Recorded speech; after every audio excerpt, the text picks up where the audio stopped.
Welcome to the Been There, Done That series, where we discuss the success stories of millionaire GRE students. When I was in my 10th standard, we were taught a poem.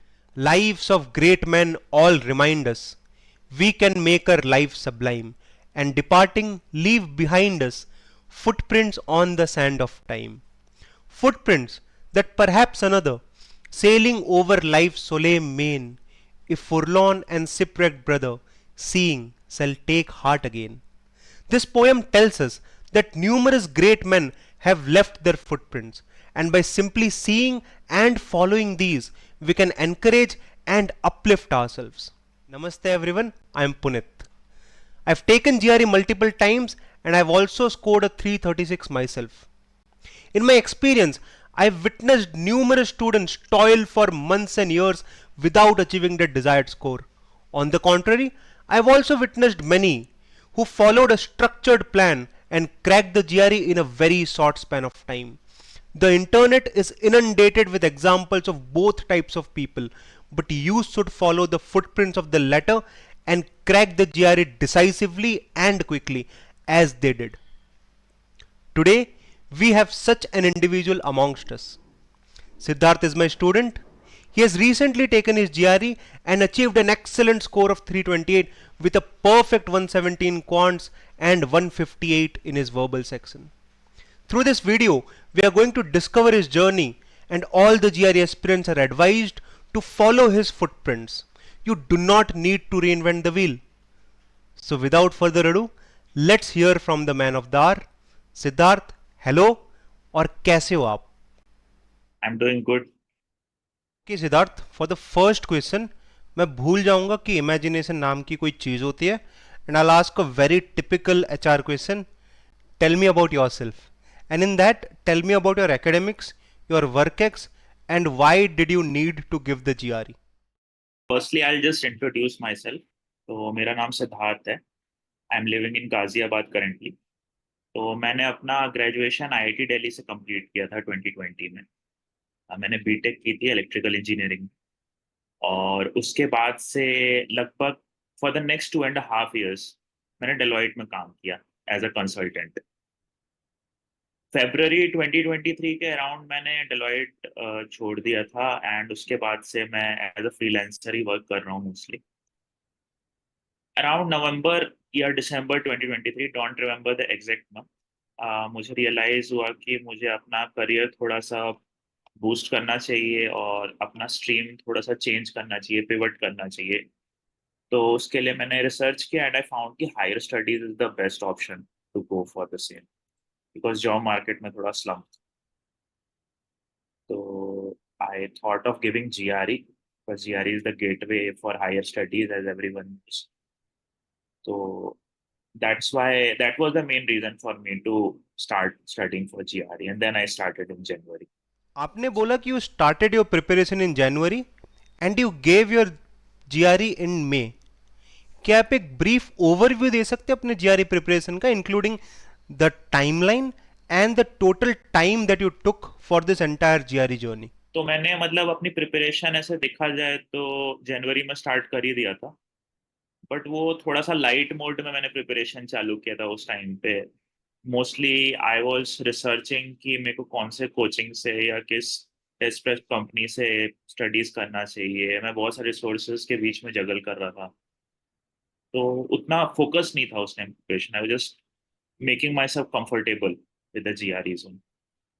Then I thought कि अच्छा चलो अभी छोड़ते हैं, पहले IELTS start कर दिया जाए. तो आई जस्ट मेड श्योर कि मेरा IELTS प्रिपरेशन पूरा हो जाए, और एक चीज चेकबॉक्स में एक चीज जो है, एक आइटम जो है वो टिक हो जाए. तो मैंने IELTS अपना प्रिपरेशन स्टार्ट किया फरवरी में. मार्च मिड और maybe by the end of March मैंने IELTS का एग्जाम दे दिया, and I got good score in that. तो that item was check. After that I started intensive mode of preparation for GRE. मतलब I joined your classes properly. तो उसके बाद से लेके टेस्ट देने तक में I guess around 1.5 to 2 months का मुझे टाइम लगा for preparation. Now let's come to the specific sections of the GRE. We'll start with the quantitative section. आप एक ब्रीफ ओवरव्यू दो क्वांटिटेटिव सेक्शन का कि आपने स्टार्टिंग में क्या किया, आपने कॉन्सेप्ट कैसे समझे, और फिर आपने फाइनल फेजेस में क्या किया। नंबर वन थिंग जो मैं बताना चाहूंगा अपनी जर्नी को मद्देनजर रखते हुए, और एग्जाम्पल मैं ये देना चाहूंगा अपनी जर्नी का, कि मैंने सबसे पहले तो ये इंश्योर किया कि मैं एन नंबर ऑफ रिसोर्सेज के बीच में जगल ना करूं, and I fixed on one resource, one teacher, one test prep company, everything should be, there should not be multiple things. तो that's why I thought of studying from you itself. तो okay. मतलब मेरी journey कुछ ऐसी रही कि मैंने सबसे पहले मैं क्लासेस अटेंड करता था। क्लासेस के दौरान जो भी नोट्स बताए गए, वो नोट्स मैं वो चीज़ें मैं नोट डाउन करता था, जो भी चीज़ें बताई जा रही हैं। After that I try to solve all the in session problems diligently, and from that जो भी मुझे insights मिलते थे, that also I used to note it down. After the completion of the class, as you had recommended कि कुछ और problems you have to go to home and solve it as a homework, I used to do that. I used to solve all the homework. और ऐसे करते करते जितना भी syllabus था, all the chapters I completed. Once all the chapters were completed, I started giving sectional mocks okay. to basically assess कि मेरी preparation कैसी हुई है. Okay. In the last 15 to 20 days of my preparation, I started giving sectional mocks. और उस section मॉक्स में I got an idea कि मेरा 164 और 165 प्लस तो I be able to score from that level of preparation. जो रिमेनिंग 4 to 5 मार्क्स थे, I tried to, फ्रॉम analysis I tried to figure out कि कौन से सेक्शन में सबसे ज्यादा लैग कर रहा हूँ। For me it was personally it was geometry. तो मैंने ज्योमेट्री को फिर थोड़ा और अच्छे से प्रैक्टिस किया और उसके क्वेश्चंस को थोड़ा सा डिलीजेंटली किया। तो उसके बाद से आई, in the last few days I gave full length mocks and my score was consistently 170. आपने स्टार्टिंग में बताया था that you took 2 months for this GRE journey. इसमें क्वांट्स के बारे में आप बताओ कि आपने जो बेसिक्स पढ़ा, जो थ्योरी समझी, कॉन्सेप्ट्स पढ़ा, उसके लिए आपने कितना टाइम डेडिकेट किया, और बाद में जो लेटर फेजेस में एडिशनल प्रैक्टिस किए और सेक्शनल टेस्ट अटेम्प्ट किए, उसमें कितना टाइम आपने दिया। I would say जो मेरा 2 months का प्रिपरेशन था उसमें से 60 to 70% time, around 40 days I would say, ये पूरा बेसिक फेज में गया है। अच्छा, so you took 40 days to do the basics, and then remaining 20 days were spent in doing additional questions. आपके क्वांट्स में 170 आए हैं, which is a ट्रेमेंडस feet. But ये भी फैक्ट है कि you come from IIT, you are from a math background. But what about people who are not from a math background? For an average student who is just starting out and wants to score a 170, क्या आपके पास कोई advice है। नहीं, तो मेरे हिसाब से journey सबके लिए सेम ही है। Whether he is coming, if he is coming from a STEM background then उसके लिए ये कंपेरेटिवली इजी होगा। If okay. Not from a STEM background, उसको मे भी हो सकता है वर्बल के मुकाबले क्वांट में थोड़ा ज्यादा टाइम देना पड़े। बट जो जर्नी का ओवरव्यू है, that is going to be the same for each and every student. तो the thing is, first of all, class में आप ध्यान से एक्टिव लिसनिंग करो, अपने सारे डाउट्स क्लियर करो। You don't need to study anything much before the class, because class में everything A to Z comprehensively cover होने ही वाला है। तो आप अच्छे से सुनो, नोट्स बनाओ, क्वेश्चंस डिलीजेंटली प्रैक्टिस करो, बट मेक श्योर कि आप होमवर्क अपना अच्छे से सॉल्व कर रहे हो। If you are not from a STEM background, तो आपके लिए होमवर्क वाला पार्ट तो बहुत ज्यादा जरूरी है, because there are some topics जिसके लिए आप खुद को पहली बार फैमिलराइज कर रहे हो, आपके लिए वो काफी न्यू है। तो होमवर्क आप बहुत अच्छे से करो, और जो भी डाउट्स आए उसको ऑन द स्पॉट क्लियर करो। तो इन वन को आपका सिलेबस एक बार थॉरोली कवर हो जाए। That's my those are my 2 cents। Okay, fair enough, fair enough. But now let's transition from ganit to Angrezi. How did you start your verbal prep, and then how did you go about it. तो when I had started my GRE preparation, मैंने सबसे पहले एक diagnostic test दिया था verbal का। Okay. एक free test था विच वाज अवेलेबल ऑनलाइन, और आई वुड से कि कोइंसिडेंटली मेरे उसमें ठीक मार्क्स आ गए थे, मतलब अकॉर्डिंग टू माय एक्सपेक्टेशन ठीक मार्क्स आ गए थे। But most of the questions which I attempted was like tukka, okay. Purely, because I knew कि कोई नेगेटिव मार्किंग नहीं है। I just attempted them. And if someone would have said me कि नहीं negative marking भी है and attempted again, I would have obviously not scored that well in that exam. The main thing was कि I was lacking strategy to solve those questions. मेरे पास कोई consistent foolproof strategy नहीं थी question को solve करने. So the main thing which I adapted was कि मुझे strategies के ऊपर बहुत अच्छे से अपना practice करना पड़ेगा. There should be some way to solve those questions. कोई foolproof way होना चाहिए. And there are certain ways. Other thing is कि आप अलग कोचिंग इंस्टीट्यूट्स के पास, हर टेस्ट प्रेप कंपनी के पास जाओगे, सबका अपना एक सेट ऑफ एक टूल किट होता है एंड सब अपने तरीके से उसको सॉल्व करने की कोशिश करते हैं. मैंने थोड़ा सा रिसर्च किया एंड आई फाउंड आउट कि 80 to 90% of the test prep companies which are there, जो स्ट्रेटेजीज वो बताती हैं, वो मे बी उस पर्टिकुलर कॉन्टेक्स्ट में जिसमें वो क्वेश्चन सॉल्व करवा पा रही हैं उसमें सही हो, but in the actual test or while giving the mocks, those are not that effective, which I found out. Yes. Yes. So my journey in verbal was simple कि क्लास में आपको स्ट्रेटेजीज अच्छे से समझने की कोशिश करनी है और जो भी एग्जांपल्स बताए जा रहे हैं उसको सॉल्व करना है जो आप बताते ही. उसके बाद फिर आपने जो होमवर्क दिया था, तो होमवर्क में काफी कॉम्प्रहेंसिव लिस्ट थी. मतलब सारे ही सेक्शंस में हो, टीसी हो, एससी हो, आरसी हो, तो काफी बड़ी लिस्ट थी. तो उसको मैंने अच्छे से सॉल्व किया एंड आई फाउंड आउट कि जो स्ट्रेटेजीज बताई है वो काफी अच्छे से अप्लाई हो रही है उन सारे sections. Second and the more major thing which I am telling in the last actually, but that is key vocab. तो वोकैब की, as like everyone who is gone through the GRE preparation, सबको पता है कि vocab में सबकी क्षमता के हिसाब से अलग अलग लेंथ की लिस्ट आती हैं. There is 333 most frequent words also, something like that, and there on the extreme end वो कुछ 4000 5000 वर्ड्स की बैरेंस की भी लिस्ट आती है. बिल्कुल. तो यू हैव टू नो कि आपके पास टाइम लिमिटेड है एंड आपका कितना लर्निंग कैपेबिलिटी है, उसके हिसाब से आप चूज करो. बट आई वुड से कि मेजोरिटी ऑफ द जनता जो है वो 1000 to 1500 के वर्ड लिस्ट वाली कैटेगरी में ही लाइक करती है, जो उनके लिए काफी है. तो आपका जो दिया हुआ वोकैब लिस्ट था वो 1200 वर्ड्स का, that I followed and that I learn by heart. तो those were the two things that I did mainly. आपने बताया कि you studied your vocabulary from the Millionaire GRE vocab list. In the actual exam, how relevant did you find our list? Did the list cover most of the words that came in the test? I would say 95% of the words were already covered in the list. For the rest of the 5%, I would say not even like 5, even if you go for 5000 words Barron's वो book भी, तो it would be a shot in the dark. कुछ ना कुछ तो word miss जाएगा ही जाएगा. Because it's English, वो बहुत बड़ा समंदर है वर्ड्स का. You won't be able to like 100% cover. Okay, that's really good to hear that our resources were helpful. But I see many people struggling to remember the words in the list. How did you go about it? आपके पास कोई advice है to memorize all the words?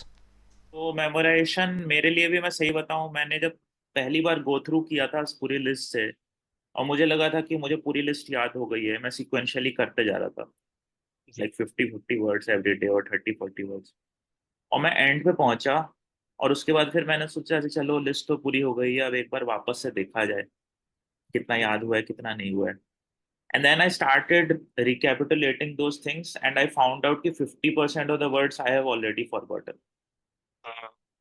So the thing is कि what I got to know is कि आपका जो brain है वो store करने से ज्यादा डिलीट करने में मास्टरी होती है उसकी. तो जो भी उसे लगता है कि यूजलेस इंफॉर्मेशन है, आप काम नहीं आ रही, तो वो उसको डिलीट करते जाएगा, right? So I use mainly two methods to better memorize those things. First is was the use of some memorization devices like mnemonics. Okay. Or example sentences in which those words are used. तो example sentences like already आपके vocab list में provided थे, तो काफी सारे words तो उसी से याद आ जाते थे कि अच्छा इस context में यूज हो रहा है वर्ड, तो इसका मतलब ये होगा, right?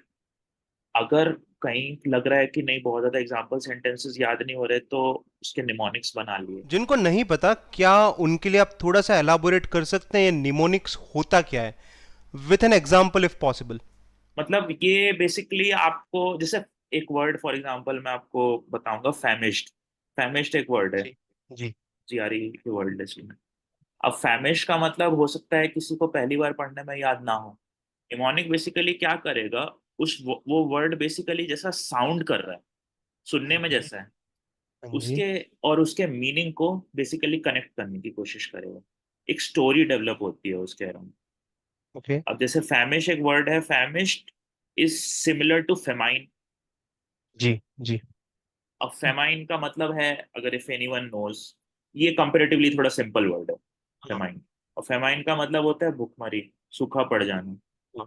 फेमिश्ड is similar to hungry. Now let's talk about something specific. We know reading comprehension is about half of the verbal section.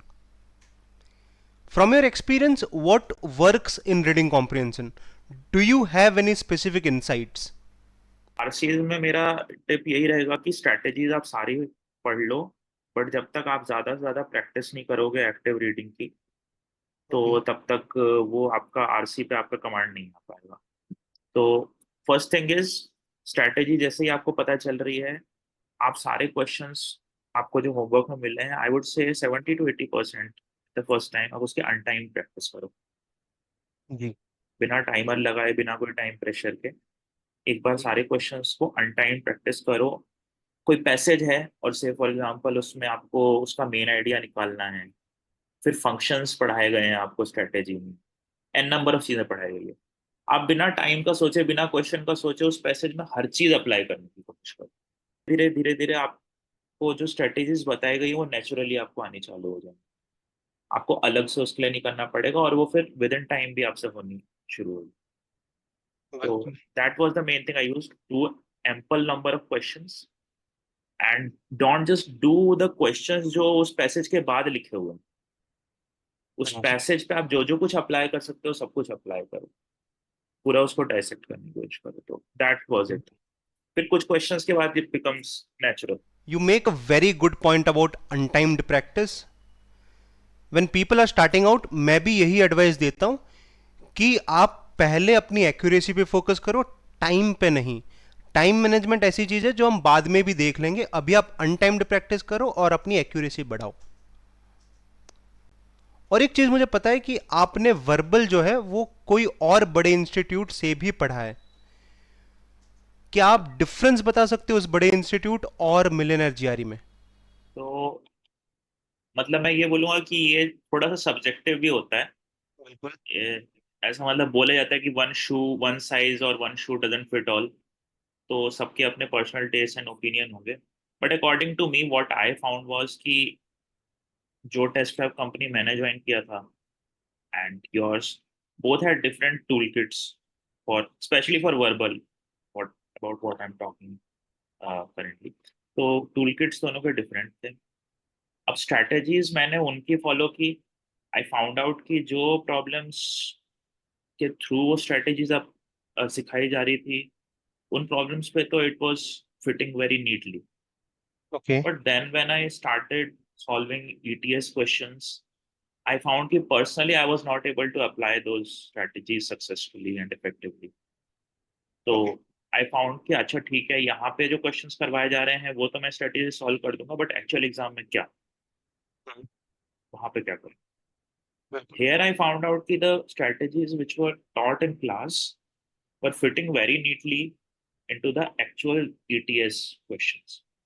Okay. तो वो मुझे टेस्ट में या मॉक टेस्ट में या फिर जो ईटीएस का मटेरियल मैंने सॉल्व किया साथ में, उसके थ्रू मुझे पता चल गया कि हाँ, the strategy is more, the strategies are more effective. One thing. Secondly, जो वोकैब लिस्ट उन्होंने प्रोवाइड की थी, I would say it was a bit more extensive. थोड़ा सा ज्यादा लेंथ में, थोड़ा ज्यादा नहीं मतलब थोड़ा सा बड़ा था मार्जिनली, बट जिस तरीके से उसको प्रेजेंट किया गया था एंड जो मेमोराइजेशन डिवाइसेस लिखे गए थे, जिस तरीके से बेसिकली उन्होंने उसको याद कराने की कोशिश की थी, that was like futile for me. मेरे लिए वो नहीं वर्क कर रहा था। एंड थर्डली फैकल्टी का थोड़ा सा डिफरेंस तो था ही कि फैकल्टी बिकॉज वहां पे उतना पर्सनल अटेंशन मिल रहा था बट उस लेवल का नहीं मिल पा रहा था मुझे। ठीक है, नाइस। अब आप ये बताओ, आपने कितने मॉक्स दिए, और फ्रॉम योर एक्सपीरियंस आपको क्या लगता है कितने मॉक्स सफिशिएंट है एक स्टूडेंट के लिए? आई वुड से सेक्शनल मार्क्स तो थोड़ा सब्जेक्टिव हो जाएगा, वो तो आपको जब हम्म। तक कॉन्फिडेंस ना है तब तक आप देते रहो। हम्म। फुल लेंथ मॉक टेस्ट मैंने टोटल 5 दिए थे। ओके। 3 मैंने अलग अलग टेस्ट प्रेप कंपनी के मॉक्स दिए थे, और 2 I gave GRE power prep 1 and power prep 2। तो ओवरऑल इसमें आप 5 डेज पकड़ के चलो, 5 to 7 डेज, इसमें 5 मॉक्स अटेंड करो, दैट्स इनफ। Yep. अब एक जनरल आंसर दो। If a student is watching this video and is just starting out and he has about, let's say, 60 to 90 days for his preparation and he wants to score a 330, what advice would you give him? Because आपने 330 के बहुत close score किया, it was just a matter of one question. What is the advice would you give to that individual? तो पहला जो मेरा suggestion वो ये होगा कि don't go for an number of resources. Okay. ठीक है, it's not like GRE is not like IIT JEE कि मेरे को 2 साल इसके लिए डेडिकेट करना है, 2-3 साल, not like UPSC, nothing like that. बहुत आराम से, if you have a very sharp amount, मतलब आपका टाइम मैनेजमेंट बहुत इफेक्टिव है, आपकी बहुत पिन पॉइंटेड प्रिपरेशन है, you can easily complete in 2 months. But उसके लिए आपको अच्छे से रिसर्च करके एक छोटा सा कॉम्प्रहेंसिव सेट ऑफ रिसोर्सेज पकड़ना, एक कोचिंग, एक आध बुक्स, एक सेट ऑफ मॉक्स, दैट्स इट। तो वो आप सबसे पहले पिक करके चलो, make up your mind about that. एक तो रिसोर्सेज पकड़ो। उसके बाद अगर आपकी फॉर एग्जांपल क्वांट अगर आपकी स्ट्रेंथ है, if you are coming from a STEM background, 11th-12th में आपने साइंस मैथ्स पढ़ा हुआ है, तो then just makes, because anyways you will be able to score at least 160 plus अगर आपने डेफिनेट अमाउंट ऑफ क्वेश्चंस किए हैं। तो थोड़ा सा बस यही है कि ज़्यादा से ज़्यादा क्वेश्चंस प्रैक्टिस करो क्वांट में, so that you can go near to 170, right? And I assume, because I am not coming from a verbal based background, but जो वर्बल वाले होंगे उनके लिए आई गेस वर्बल में मैक्सिमम स्कोर करना ज़्यादा आसान होगा, तो वो उनको इंश्योर करना चाहिए ज़्यादा ज़्यादा क्वेश्चंस प्रैक्टिस करें इस चीज़ की, they will also be able to score that, right. And thirdly, vocab बहुत इंपॉर्टेंट है वर्बल के लिए, वोकैब बाय हार्ट अच्छे से करो, और क्वेश्चंस, तो बेसिकली अगर इसको समराइज करूँ मैं तो ये क्वेश्चंस अच्छे से प्रैक्टिस करो, वो कैब अच्छे से थॉरोली करो, एंड थर्डली रिसोर्सेज अपने बहुत अच्छे से चुनो। ओके। अगर आप अपनी जीआरई जर्नी को नंबर ऑफ आवर्स में ब्रेक कर सकते हो, तो आपने कितने घंटे दिए हैं जीआरई प्रिपरेशन को? आई थिंक इनिशियली थोड़ा सा, जब when you are starting your preparation, you just gearing up your preparation, maybe 2 hours, 2 or 2.5 hours would be enough Okay. in that amount. But जब आप क्या consolidating your preparation and you feel कि आपको ज्यादा मेहनत करने की जरूरत है इन the last few days, Okay. then I think we'll have to increase your number of hours accordingly. Maybe for me it went up to 4 hours in the Okay. last 1 week or 1.5 weeks. और उसमें फिर breakup आप अपने हिसाब से चुनो, आपका जो स्ट्रॉन्ग सब्जेक्ट है, जो स्ट्रॉन्ग सेक्शन है, उसको कम टाइम दे सकते हो आप, और जो आपका वीक सेक्शन है उसको आप थोड़ा ज्यादा टाइम दे सकते हो। तो मुझे ये समझ आ रहा है कि आपने फर्स्ट 40 डेज में 2 hours डेली दिए, which comes to 80 hours, and in the last 20 days आपने 4 घंटे दिए daily, which again comes to 80 hours. So in total you took 80 plus 80, 160 hours for your entire GRE journey. If an aspirant is watching this, मैं आपको ये recommend करूंगा कि आपको 250 to 300 hours देने to get a very good score of 330. किसी को 50 घंटे ज़्यादा लगेंगे, किसी को 50 घंटे कम लगेंगे, बट आप roughly 300 hours की जर्नी आप मान सकते हो if you are just starting out and you want to score 330. अब सिद्धार्थ एक चीज़ बताओ, अगर कोई एस्पिरेंट ये वीडियो देख रहा है and is just about to start his GRE preparation and is very confused, क्योंकि टेस्ट प्रेप ऑप्शंस बहुत सारे इंटरनेट पे, और वो सोच रहा है कि मिलियनेयर जीआरई मुझे ज्वाइन करना चाहिए या नहीं करना चाहिए, और करना चाहिए तो क्यों ज्वाइन करना चाहिए, अगर नहीं करना चाहिए तो क्यों ज्वाइन नहीं करना चाहिए, आप उसको क्या एडवाइस दोगे? I would say कि I would personally recommend Millionaire GRE. For me, it worked like magic. Not to use any flattery or anything like that. For me, it's a very personal opinion. तो initially तो I was very much confuse कि क्या choose करूं क्या नहीं choose करूं, but then M G I came to know about M G R E through you only. And उसके बाद फिर आपने जिस तरीके से पढ़ाया, जिस तरीके से मुझे स्ट्रेटेजीज एंड वर्बल कवर किया, तो there was a tremendous jump. तो आई वुड से कि अगर आप बहुत ज़्यादा कंफ्यूज हो तो I mean obviously demo videos and everything is available, एक बार आप देखो, give it a shot, and then you will come to love it for sure. तो एज आई हैव सेड, बहुत सारे रिसोर्सेज पिक करने की जरूरत नहीं है। अगर कोई एक टीचर आपको बहुत अच्छे से ल्यूसिड वे में सब कुछ समझा पा रहा है, then go for that teacher. And for me it was, I mean, you only. तो Okay, for the final question again, I'll forget that I have any imagination at all and ask a very basic HR question. Where do you see yourself in 5 years? Just kidding. But आप ये बता सकते हो कि आपका plan क्या है आगे का, जो आपने जीआरई दे चुके हो, आप एप्लीकेशन में क्या कर रहे हो, what are the colleges you are targeting and what are the programs that you are looking out for? Actually I am planning to go for masters. अभी मतलब स्ट्रीम 100% फिक्स नहीं है, but it is mostly going to be quantitative field only, quantitative based majors. और my country of choice from what, मतलब मैंने research कर लिया है थोड़ा बहुत, तो my country of choice would be USA. तो right now I am preparing my applications for the same, my statement of purpose और एलओआर, वो सब जुगाड़ने की कोशिश कर रहा हूँ। एंड मतलब वही है, अभी वही चल रहा है, एप्लीकेशन स्टेज ही चल रहा With this, Siddharth, we come to the conclusion of this video. Thank you for giving us your valuable time. For all the aspirants, if you are starting your preparation or you are stuck in your GRE preparation and you need some genuine advice, you can reach out to us. कैसे reach out करना है? आप लोग बहुत smart हो, आप figure out कर ही लोगे. I'll see you in some another video. Thank you.